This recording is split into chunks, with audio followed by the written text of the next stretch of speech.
Hey there, you wonderful listeners. I have a question for you. Do you want to make a podcast? Well, Spotify's got a platform that lets you make one super easily and then distribute it everywhere and even earn money all in one place and for free. How can you beat that? It's called Spotify for Podcasters. And here is how it works. Spotify for Podcasters lets you record and edit podcasts right from your phone or computer. So no matter what your setup is like, you can start creating today. Then you can distribute your podcast to Spotify and everywhere else podcasts are heard. Video podcasts are also available on Spotify. And when you want to take conversations with your fans to the next level, there are Q&A and poll options available, and those are the best way to get them talking. With Spotify for Podcasters, you can earn money in a variety of ways, including ads and podcast subscriptions. And best of all, it's totally free with no catch. Ever since I've discovered Spotify for Podcasters, it has made doing my shows like the Steam Machine Podcast, Yabs Pod, and the JRPG Report much, much easier to do. Like being able to just go on there, record them, upload it, boom, it's done. I don't have to pay for a site service to host or anything like that. It's fantastic. So I highly recommend that you give it a try. Download the Spotify for Podcasters app or go to www.spotify.com/podcasters to get started today.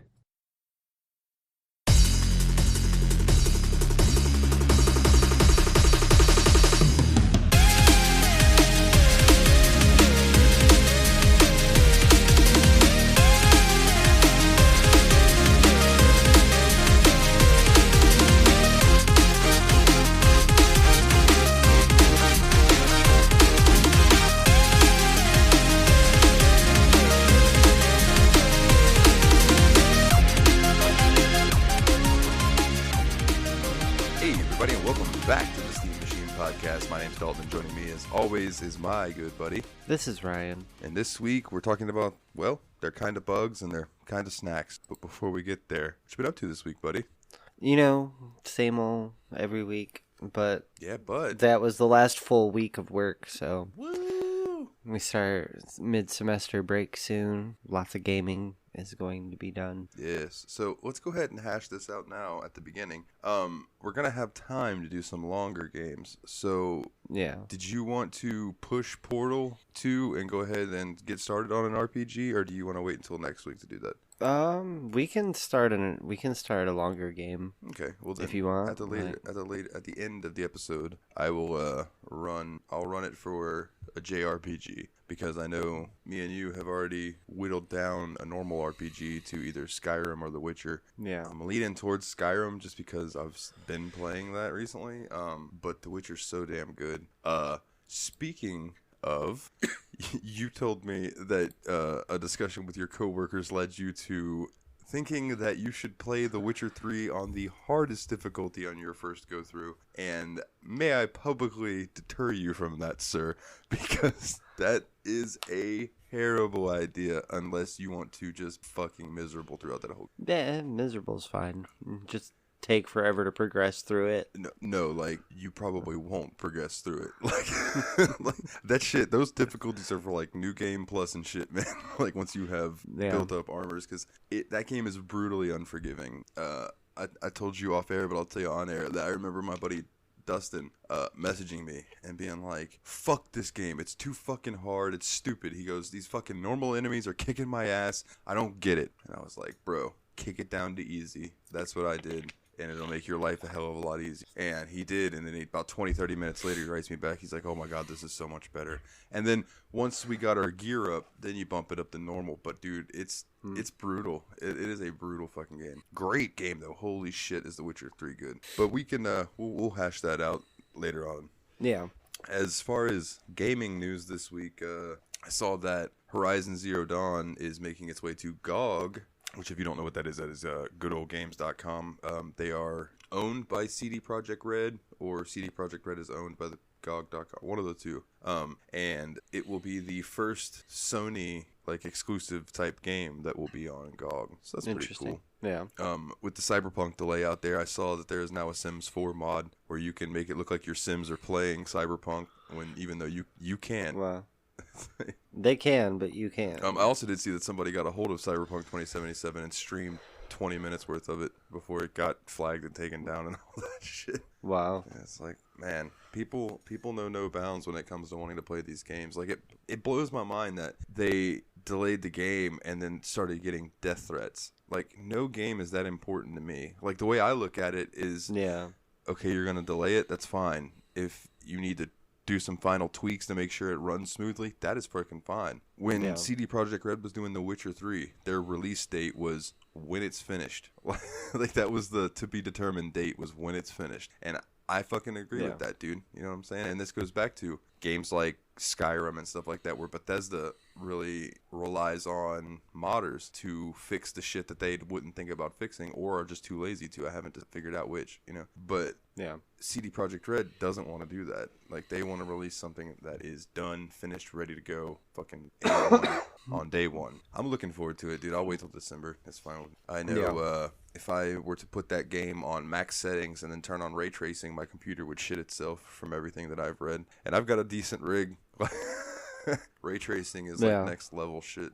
It's fucking wild. And to see if there's any other little news. There's a new sim bus coming out, but there's no release date yet. If you ever wanted to see what it was like to be a bus driver. Oh yeah. Oh, that'll be fun. Fucking huge tomorrow.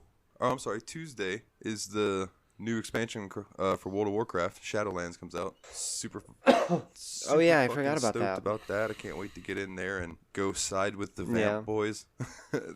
You're gonna dive right into that. Yeah, I'm definitely gonna be checking that out because I've got, I don't know, like 16 days left or so on my subscription, so I'll take advantage of it while it lasts. Right. And they released a bunch of like lo-fi beats for each of the 4 new covens that are coming in the expansion, which I thought was pretty cool. I listened to one of them. Oh, and the one other thing is that apparently there is a Windows 1.01 emulator that you can find. If you ever wanted to see like what the original computer Microsoft Windows looked like and how it played, you can play Reversey. If you like Reversey, it's got that built into the emulator. Nice. Yeah, it's kind of a light news week. So I just found some interesting things here and there. But this week I've been playing World of Warcraft, man. I made a mage on Flatus, Susan, and Quentin at the Shinter, their server and stuff on World of Warcraft. So I've been leveling a mage in their guild. I'm gonna try to get him to be max level so I can raid with those guys and stuff. But we'll see how that goes. I know I'm going to take my time with it. I've gotten him to 31 and max level's 50. We'll see how that goes. Yeah. But let's go ahead and get to the reason that why we are here. For anyone new, because I know this is a relatively newer game, so it might bring in some people that have never heard the show before. We have a huge back catalog of games, around 900 or so. And we run a randomizer every week to tell us which game we are going to be playing for the next. So this week we had taken a step aside from that because I got Bugsnax and I really, really wanted to play it. So I just like, nah, we're doing an episode on Bugsnax. So we did it, and I'm going to go ahead and start it off with the obligatory Wikipedia information that is Bugsnax is an adventure game developed by the independent game studio Young Horses, who you may know because they were the developers of Octodad, the Dadliest Catch. And in Bugsnax, the player explores a mysterious island and attempt to find and capture the eponymous half-bug, half-snack creature. The game was unveiled via an announcement trailer shown during Sony's PlayStation 5 live-streamed reveal event on June 11th, 2020. The British indie pop band Caro Caro Bonito performed the game's theme song, which is one of the catchiest theme songs I've ever heard in my entire fucking life. When I was reading up on it, they were like, yeah, we wrote the song with the intention of it being an earworm. And I was like, well, you fucking succeeded, because I've been walking around all day just going, kinda bug and kinda snack, try to catch them in your trap. Just Yeah, no, I heard the song is gaining in popularity in itself. I was gonna say it might overtake from the game. game's Like, yeah, popularity, Bugsnax is good. Have you heard that song? It's like it's worth the $20-$40, whatever it is, just for the song.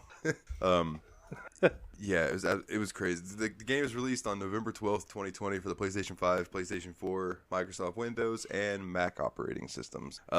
Basically, you are a news reporter who one day receives a film strip in the mail from Lisbert Megafig, which we'll get into the characters here in a second, but she is a disgraced explorer, and Lisbert details the mysterious Snacktooth Island inhabited by creatures that they call Bugsnax, who are half bug and half snack, and encourages the reporter to come to the island and document them for the world to see. Intrigued, you make your way there onto the island, only to discover that Lisbert's assistant Filbo Fiddlepie tells you that she has gone missing, and all the other grumpuses, which is the species that you are, that joined her on her expedition have scattered. So then that's where you come in to bring the village back together.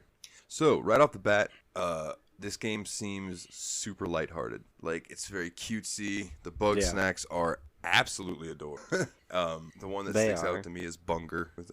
Bunger, Bunger, Bunger, Bunger, Bunger, Bunger, Bunger. Those things were they were like Pokemon. They all said their names as they wandered around. Yeah.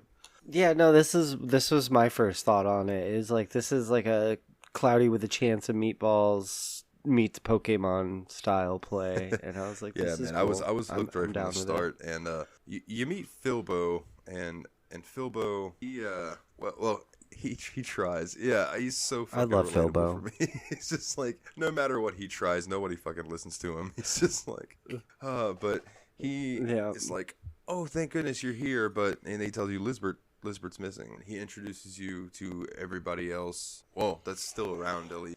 And then before you go gather people up, one of the first ones you meet after Filbo is Beffica. Now, I don't know about you. I hated Beffica as soon as she started talking.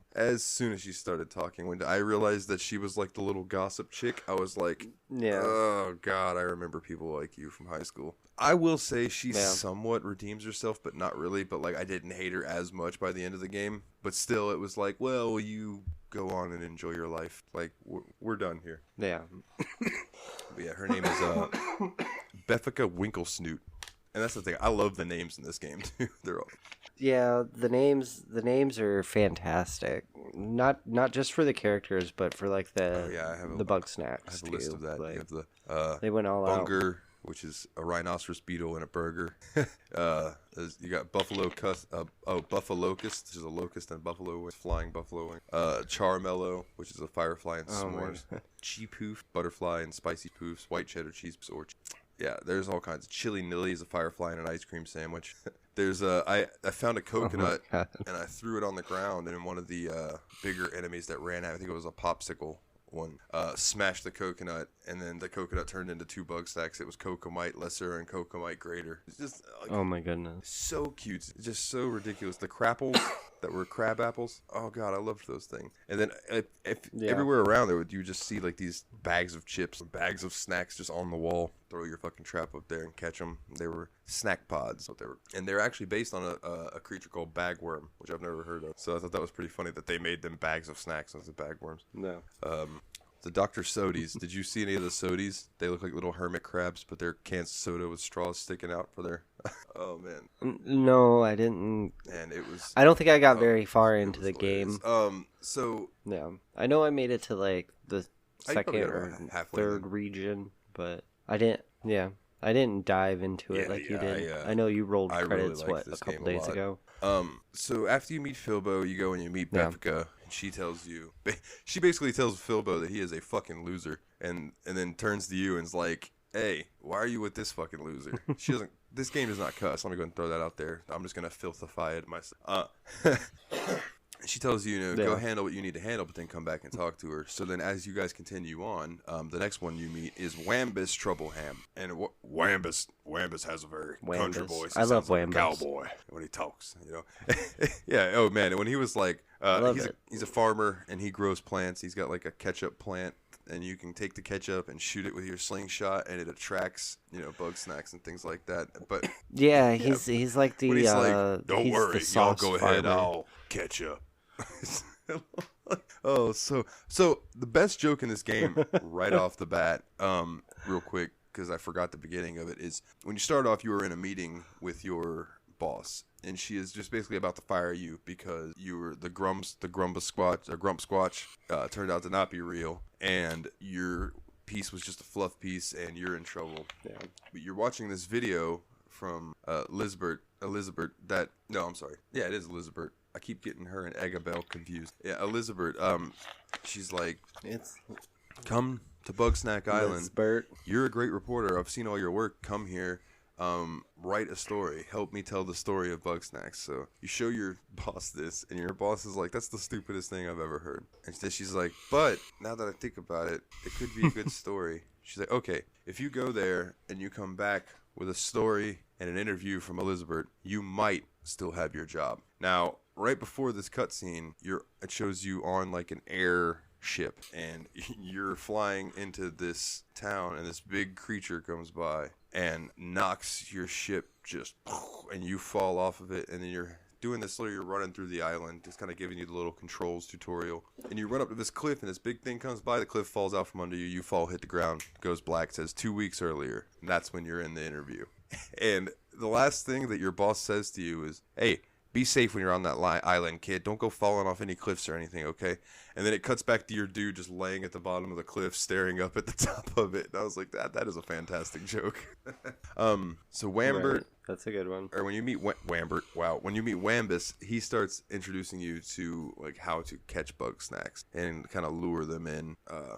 He later on in the game, I'm not going to go through this sequentially, I'm just trying to introduce people, but later on in the game you find out that Wambus has a wife named Triffany. And did you meet Triffany? I don't know if you got that part. Okay, when you meet her, she's like, oh, hello, how are you now? No, I didn't. She's like, oh, I'm doing good, don't you know? Like, she's got super, like, what is it, Wisconsin, like that area, or, yeah, just, I think that's a very cute Midwestern thing. accent.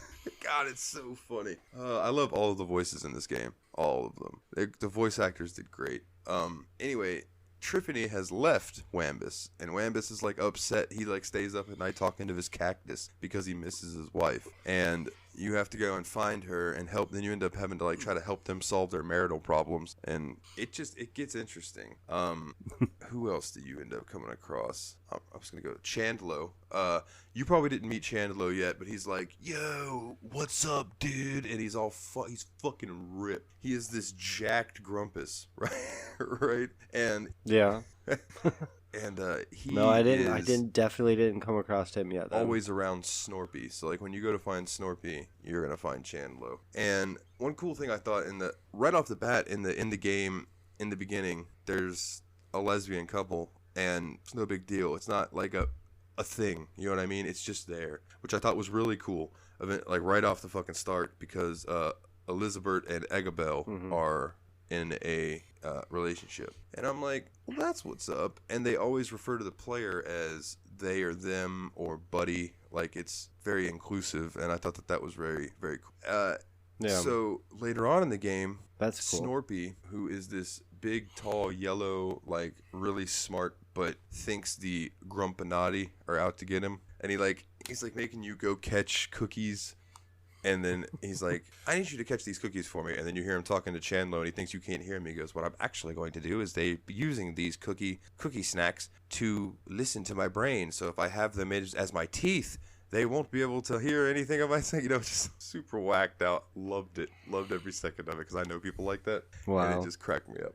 But later on in the game, Snorpy starts telling you that, like, he's got feelings for Chandlo, and they've always been around each other since like kindergarten, and that they've never really said anything, right? So there's a point in the game where at the end where you get a chance to get Snorpy to go talk to Chandlo, and spoilers, by the way, spoilers.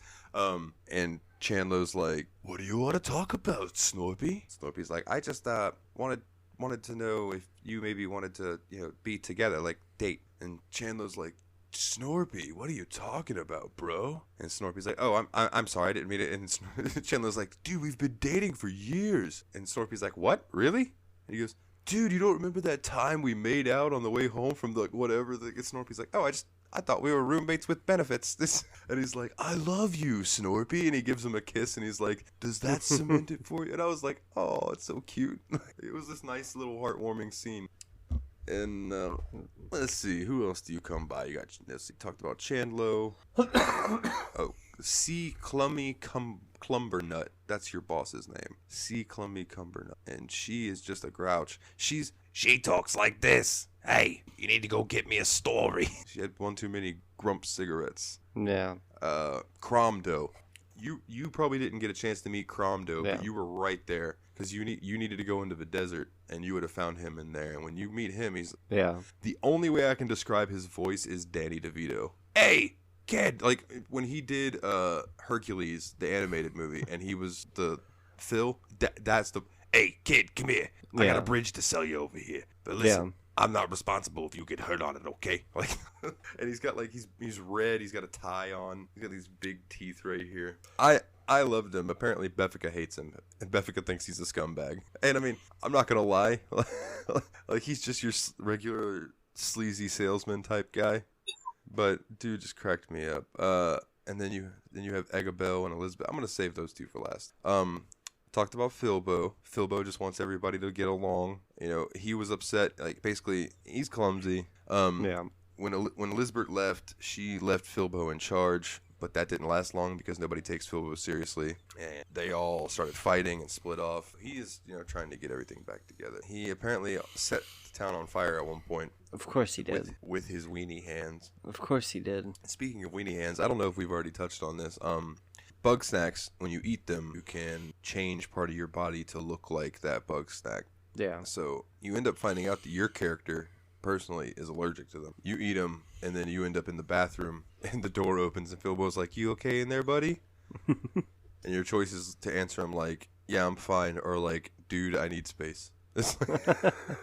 So Philbo, man, he kind of comes around at the end. He's finally gets his redemption of just tells everybody, he's like, I might not be as good as Lisbert, but if we all band together, we might be as good as Lisbert type thing. And people finally not really maybe take him seriously, but they accept him more than they do at the story. You have Floofty Fizzlebean, who is Snorpy's brother, and they do not like each other. And yeah, Floofty is a dickhead. Yeah. Floofty is like one of those science dudes that like almost like Sheldon, like how he cares about his science and that's it. Except Floofty is more of an asshole than Sheldon.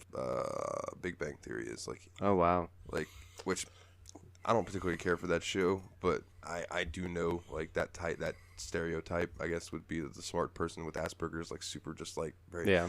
But replace the Asperger's with just general disdain for other people, and that's what you got. Wow. He helps you with a few different traps and stuff. I believe he's the one that gives you there's a line trap that you get that will knock out the enemies so you can catch them. And he's like, all right, I will go back to, when you finally convince him to go back to town, he's like, all right, I'll go back to Snacksburg. I can experiment on people. Your character's like, don't you mean with people? And he's like, yes, I'll see you back in town. And scutters off. Apparently, according to this, he is in love with Triffany, and I did not get that interesting. But I also didn't talk to him a bunch. I do want to go back. Maybe we won't do a second episode on it, but I do want to go back and do some of the side quests to fill out some more of the stories. Yeah. You meet Gramble, and Gramble's like, all right now, I got my farm. And all these little creatures, they're my friends. Yeah, he's like the PETA hippie farmer. Yeah, he left town because Wambus wanted to eat his pets, as he calls them. Yeah. And yeah, he's the one, he ends up giving you Strobby. And God, that was hard to do. Right. It's like this little ball with a Strobby in it, and you can guide it with a laser light. And there are certain Bugsnax that hide in holes in the wall and stuff that you have to lure them out with that. It can be a pain in the ass to get that thing to do what you want it to do, though. Funny thing about Gramble is, did you ever catch him sleepwalking? No. So I'm in town one day, and he's just walking around like a zombie. And I was like, what in the hell? And I talked to him, and it was like, wake him up or don't wake him up. So I didn't wake him up, and I just followed him around for a little bit. And then finally I clicked him again and woke him up. And he went, no, not again. I'm going to have to strap myself down. But he is very close with Wiggle. And oh my God, Wiggle. Like, Wiggle Bottom. She's this tall orange grumpus that wears these star sunglasses. And everything she says is singing. Like, when she talks, she's just like, hi there. My name is Wiggle Bottom, and I was wondering if you would catch me a snack. Like she talks like Whitney Houston would sing. Like, she's a wannabe pop like star. One of the divas from back in the day. That's what she reminds me. Yeah, totally. And dude, she would make me laugh too, because just she was so over the top, like always talking about the queen of Bugsnax coming to kill everybody and and shit. But she is like, she loves Gramble, like loves him. Yeah. I remember like when you were first introduced to them, she's singing him this song, and then she's like, "Oh, did you like it?" And he's like, "Do you really want me to answer that?" She's like, "Yeah," and he's like, "No." It's kind of loud. Like, she's like, "Is this gonna further our relationship?" Just, no. Like, oh man. So real quick, a little bit about Triffany, which is Wambus's wife. She's an archaeologist. She's out in this desert area when you eventually find her. You don't find her until you help out Cramdo, and he lets you across the bridge. Chandlo ends up fixing the bridge, and he's like, "Hey, dude, I fixed the bridge for you. Like, I was going to do it earlier, but Cramdo was going to charge me to fix the bridge, and that just doesn't make any sense." So Triffany is finding all of these bones from things that used to live there, and she's wondering like what happened to them. And that's basically her whole thing when you're going around with her. Then you have Shelda, and just quickly about Shelda, she's like the guru.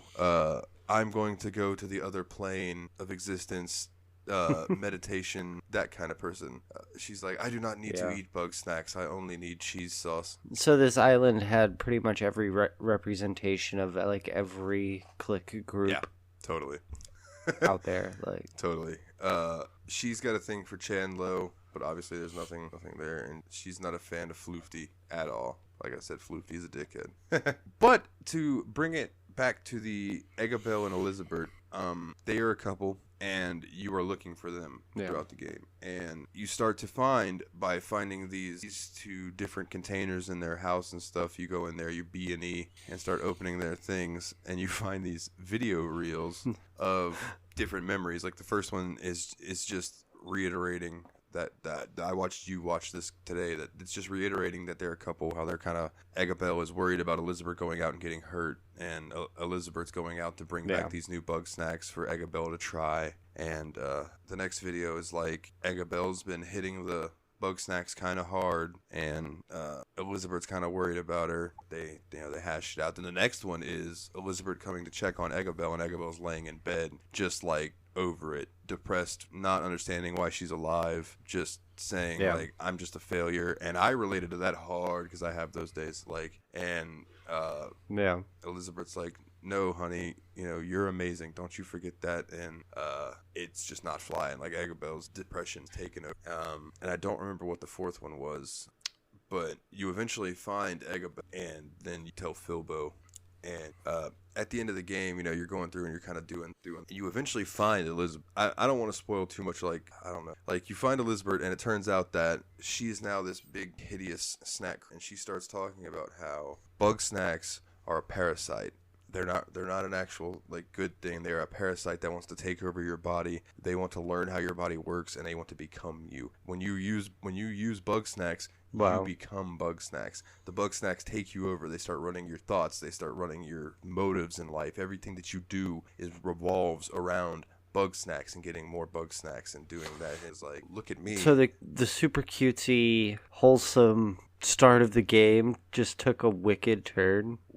Dark turn. And like, oh my goodness. By the end of the game, I'm like, holy shit.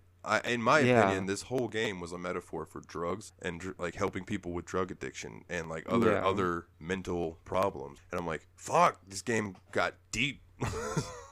Out of nowhere. It sounds like it. Then Eggabell is like, telling her, and I mean, Lisbeth is this giant Bugsnax monstrosity thing that throughout the game you will randomly see, often like the distance in little cutscenes when everybody's talking. You'll see a flash of something out of the corner of your eye, and you'll see like a shadow of something moving away, and it's Lisbeth coming to check on everybody, but she's this big monster, so she doesn't come back into town. And Eggabell's like, no, you need to come with me. She's like, no, I'm gonna stay here and hold this Bugsnax thing off because the whole island is a Bugsnax. That's the thing. The island itself is Bugsnax. And she's like, look around you. You see all these bones? These are the other people that were here that were consumed by these Bugsnax and just taken into the world. Wow. She's like, you guys need to get out of here. And Eggabell's like, I'm not going without you. Elizabeth's like, get out of here. You can't stay here with me. It's not like you can just become one of these things. And Eggabell goes, and walks around the back of her. And then this other big tentacle thing comes out with Eggabell on the end of it. And Elizabeth's like, oh, well, I guess it was that easy.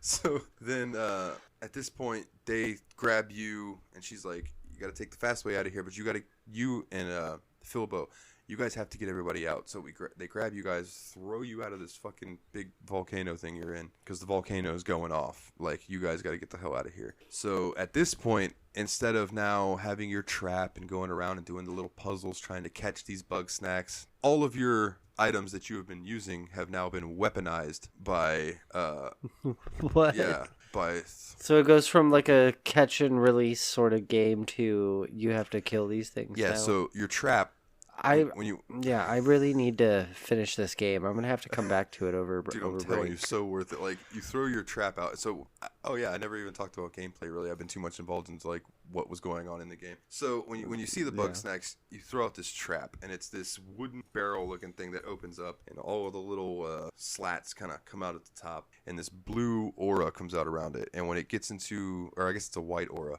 and when a Bugsnax walks into it that you can catch, it turns blue, you hit your trigger, boom, shuts the trap, you go over there. Now, sometimes there are Bugsnax that you have to figure out, okay, this, like a Bugsnax that's freezing cold, like the popsicle ones. If you try to catch them, your trap will be frozen, and when you go to grab it, you'll freeze into an ice block. So what you have to do is lure that Bugsnax into water so it warms it up, and then throw your trap at it and catch it. One of them was a flying s'more that was on fire, and I had to wait. There was this watery area, and you get a thing from Cramdo that is a launching pad. So I took the launching pad and I put it in the water, and I put my trap on top of it, and I stood under it, and I waited for that thing to fly over me, and I shot the trap up in the air, caught the thing, which my barrel caught on fire, but when it landed in the water, it put the fire out, so I was able to catch it. So it was really cool the way they took Pokemon and added a puzzle element to it, where it's like, you can't just go out and catch whatever you fuck you want. You have to really figure out how to catch some of these, which I thought was awesome. Yeah.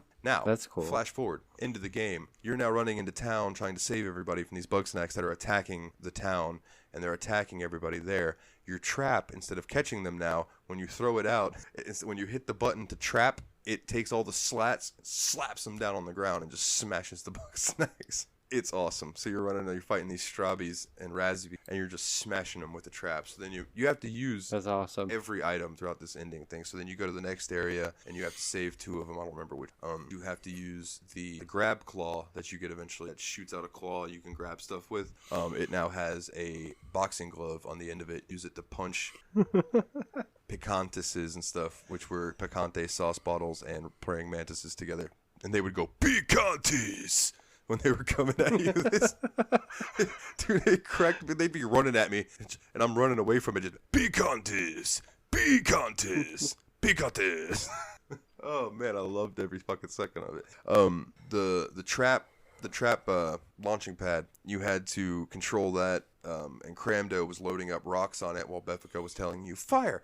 And then you would shoot these rocks at these enemies that were coming, and then you move on. So the whole time, Bugsnax are approaching while you're trying to keep them away. And if they get too close, they will jump into the mouth of the two people that you're defending at each station. And if they eat too many of them, they will be overcome with Bugsnax and die. Wow. I managed to get through the whole ending without anybody dying. That way, I got the good ending of the game. But before we get there, if someone dies during this scene, it changes the end of the game. At the end of the game, you save I'll talk about mine, and then we'll talk about the one that I didn't get. So you save everybody, you get onto the airship, and as you're flying away, there's this giant flying monster coming at you. It's this big pizza butterfly looking crazy thing, and you're like, oh no, we're gonna be fucked up. And out of nowhere leaps Eggabell and Lizbert in their big monstrosity ass, and they knock down the big Bugsnax that's coming after you, and they kind of wave goodbye in their way and tell you bye. You guys float off, and then it flashes forward to you guys being on a beach. And you can see the island off in the distance. You can see smoke coming off of it and stuff because the volcano was going off. And you start walking, and all the characters are lined up, like spaced out. So I was like, all right, so this is the end, or you're gonna go through and talk. So I went through and talked to each one of them. And they were all very positive about, like, man, that was crazy out there. But now, like Befka's like, I lost all my friends, but now I have a chance to make new ones. I went to that island to get away from stuff, but now I think that I'm ready to start rebuilding again. And then you move on to, like, Wambus and Triffany, and they've fixed things with their marriage. So now they're going to go and start working together more and listening more to each other. Yeah, everybody kind of solves their, like, own problems. It reminded me of, like, a happy ending. I learned something today at the end of the old South Park episodes. Yeah. And you get to Philbo, and he's like, "Are you ready to go, buddy?" And I said no.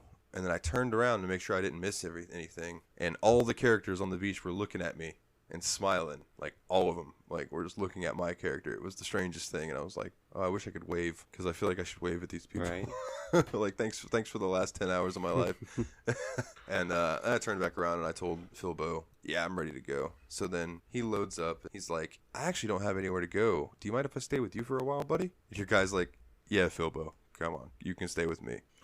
Flash forward, it shows you that everybody's doing all right in the post-credit scene. Now, real quick, if you were to let any of them die during that last scene, then this walk on the beach isn't so happy. Everybody's like pessimistic and doesn't really end up fixing anything in their lives. Like, it's fucked up. But because you were able to keep their bond strong and everyone survived, they're all like, we made it, So you are in your boss's office, and she's like, man, this story is incredible. Honestly, I wouldn't even believe you had you not had this Philippus person with you. And he's like, it's actually Philbo. She's like, yeah, whatever. But it doesn't matter. You're fired anyway. Your character's like your dialogue choices were like something, I don't remember what it was, and then what?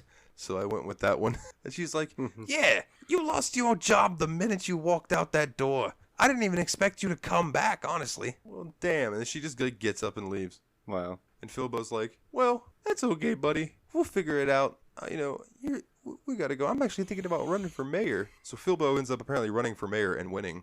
Wow. So he's now mayor of Grumpsville. And this brings me to the post-credits. I'm watching the credits, and I'm listening to Kinda Bug and Kinda Snack. Try to catch it in your trap. And I start hearing some voices. And it's your boss lady. And she's talking to this voice that's like, hello. She's like, no, they didn't know at all. Either they didn't know, or they're complete fucking idiots, or they're lying to me. He's like, well, there's some more conversation, but they end it with the mysterious voice says, tu quid edas, which translates to you are what you eat. To which Clumpy responds with omne vivium ex Bugsnax, which loosely translates to everything living comes from Bugsnax. They leaving it open for a sequel. So at that moment, the ship that y'all came home on, a Strawbee, one singular Strawbee, jumps off and starts running towards the city that everyone's in. And then it cuts to black. So yeah, totally left it open for a sequel, and I am all over it. If they do a Bugsnax 2, count me the fuck in. Yeah. Like, man. I think a lot of people are like in that same mindset. I've seen nothing but love for this game across social media. I saw one person do a YouTube video shitting on it, and it had more dislikes than likes last time I checked on YouTube. People were flipping the fuck out like, how could you not like this?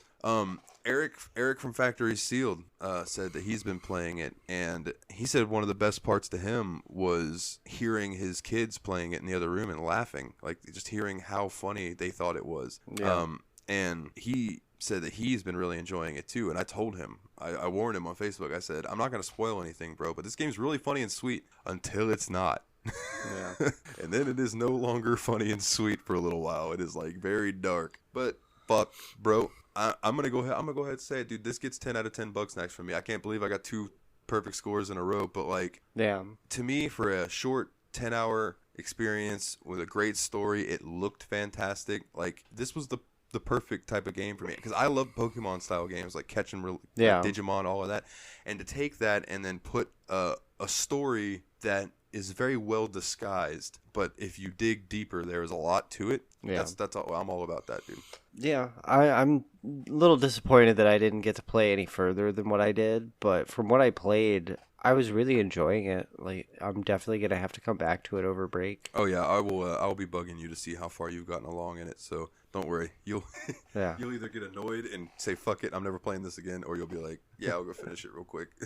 Because you've probably, judging if you're like 2 or 3 zones in, you've probably got like 4 hours left. That's not bad. Not a lot. And I know that you're probably not gonna dig through all the side quests and stuff. So it would probably take longer, because it would have taken me longer had I done all of the side quests, which I am totally, like I said, I'm totally gonna go back and do. Yeah. But I think that about covers Bugsnax, man. Like, goddamn. Anybody right now, as far as I know right now, Bugsnax is free. If you got a PlayStation 5 and you have PS Plus, it is free on PlayStation Plus right now. All right, so I need our number generator. Yeah. We need. Are you going into the RPG or JRPG section? I am going to go into the JRPG section, because we already pretty much figured out that we're going to do either Skyrim or The Witcher. Yeah. Which we can solve that right now. Skyrim will be number 1, and The Witcher will be number 2. Or do you got something pulled up? Yeah. Oh, I have Penny. We could do heads, tails. Yeah, we could do that if you want.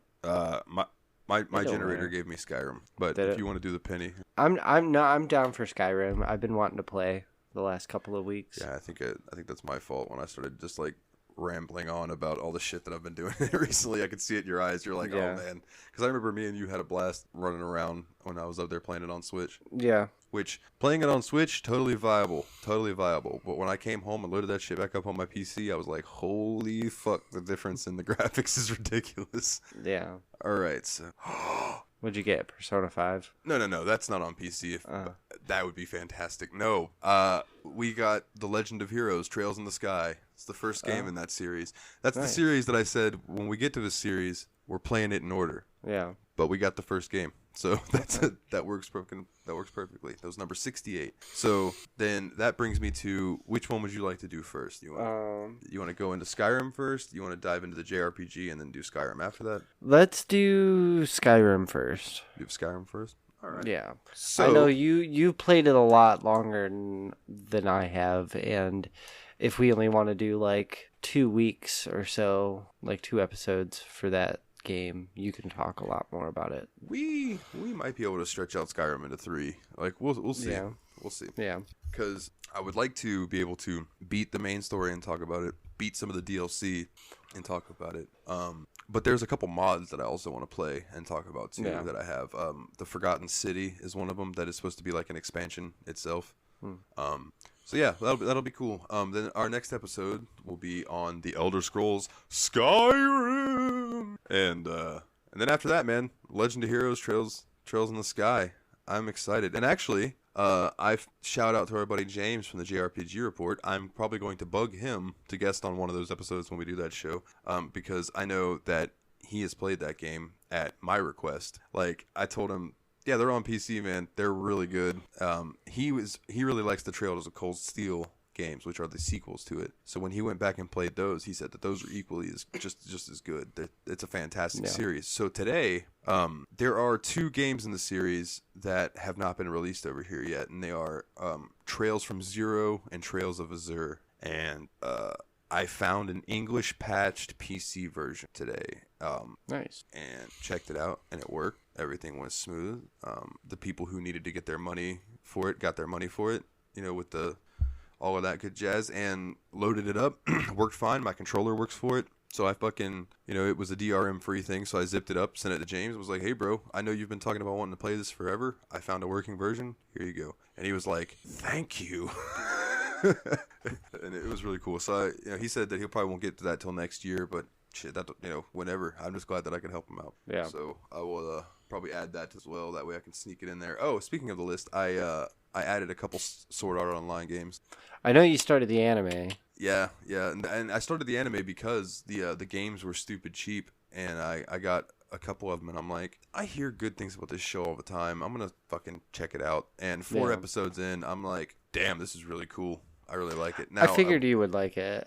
I will say it's not much my thing, but one of the guys in the Tadpog Discord was like, oh man, season 1 is amazing. Everything after that sucks ass. And I'm like, oh, but it's got like a bunch of seasons. He's like, yeah, I know. I was like, oh, all right. But it did introduce me to a conversation in that Discord where I now have a bunch of different animes to check out. Yeah. And one of them, I can't remember the name of it right offhand, but I'm going to send it to you. I think it's called like Kanji the something gambler. Anyway, it's about high stakes gambling, and it just seems ridiculous. There's one on Netflix, Kakaguri, and that's like about high stakes gambling, and it's fantastic. I love that one. This thing about this Kaiji show is it says that everything about it is made to just be off. Like the drawing, the animation has very sharp facial points and stuff, and it makes people look very demonic. The whole show is supposed to be uncomfortable because it's like the main guy gets into these situations where like you are uncomfortable watching him because the person that I was watching describe this in a video was like, this is the only show I've ever seen make someone tossing a set of dice seems like it could be fucking life or death, and I'm on the edge of my seat waiting to see what these dice land on.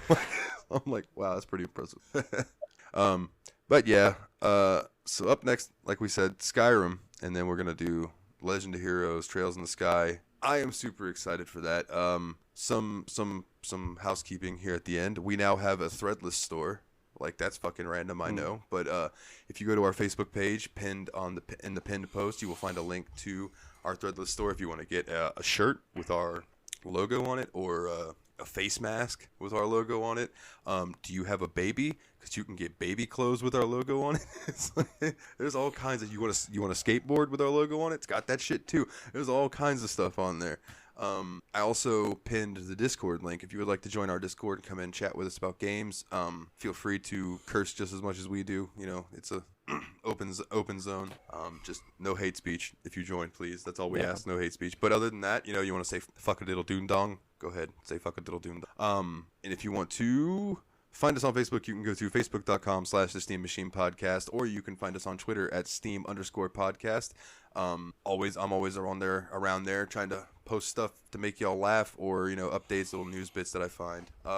And, you know, just fuck it, I'm gonna self-plug too. I just released a new album. Yeah. If you go to bandcamp.com/Nile the Nightmare, I believe it is, Nile the Nightmare. I like to write music that I like to sit around and get stoned to listen to. Yeah. So I like to think that other people like to sit around and enjoy the music too.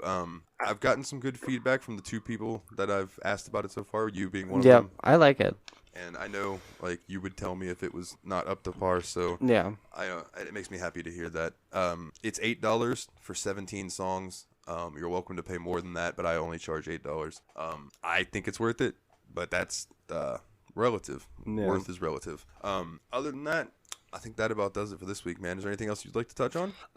No, not really. I'm just ready for work to end so I can really dive into our next two games, because I know they're going to be long and worth the time. So that's right, you fucking milk drinker. I'll see you in the world of Tamriel. For this week's Steam Machine Podcast, he's Ryan, I'm Dalton, and as always, guys, take it easy. Find a bargain kind of snack, try to catch it in your trap. Feed your body and your cereal, whatever we eat. Find them hiding in the sand, tearing up a ketchup patch. Come to snap to silence and discover Bugsnax.